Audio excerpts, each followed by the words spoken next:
Salut, bienvenue sur la chaîne Sage Motivateur. Aujourd'hui, je vous parle d'une histoire incroyable d'un roi qui n'accepte pas de perdre un doigt. On commence. Il y avait très longtemps vivait dans un grand palais un roi musulman. Il était toujours accompagné de son fidèle conseiller, un homme très sage qui aimait Allah et qui donnait des conseils au roi quand il avait des problèmes. À chaque fois qu'un malheur arrivait au roi, le conseiller le consolait en lui disant « Ce n'est pas grave, roi, c'est un bien d'Allah ». Le roi ne comprenait pas toujours et il lui arrivait de se fâcher. Un jour, en allant à la chasse, le roi se blessa et perdit 3 doigts. Tout le monde criait « Quel malheur, pauvre roi !»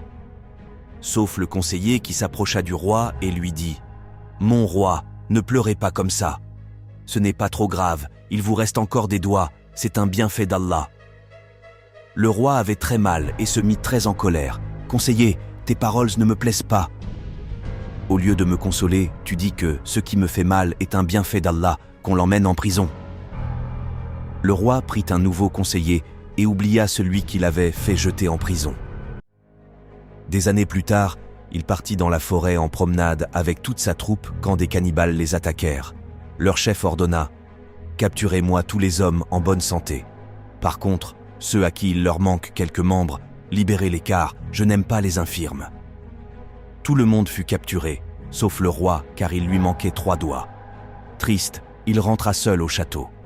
C'est alors qu'il se rappela que son premier conseiller était toujours en prison et alla vite le rechercher.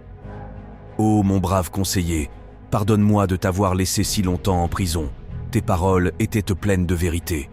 Je suis en vie grâce aux 3 doigts qui me manquent. C'est un bienfait d'Allah, mais je n'avais pas compris tout de suite. Acceptes-tu mes excuses, car c'est toi le plus sage. » Le conseiller, heureux que le roi avait compris que toutes les épreuves qui lui étaient arrivées étaient un bien pour lui de la part d'Allah, lui répondit « Mon roi, ne t'excuse pas de m'avoir mis en prison, c'est un bienfait pour moi. » Le roi, étonné, lui dit « Mais tu n'es pas fâché contre moi ?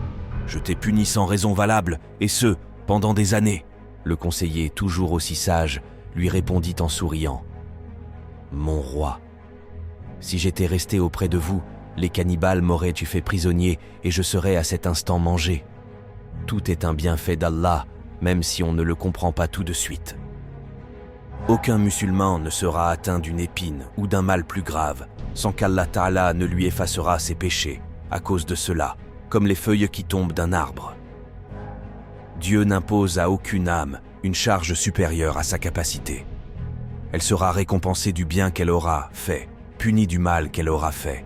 Seigneur, ne nous châtie pas s'il nous arrive d'oublier ou de commettre une erreur. Seigneur, ne nous charge pas d'un fardeau lourd comme tu as chargé ceux qui vécurent avant nous. Seigneur, ne nous impose pas ce que nous ne pouvons supporter. Efface nos fautes, pardonne-nous et fais-nous miséricorde.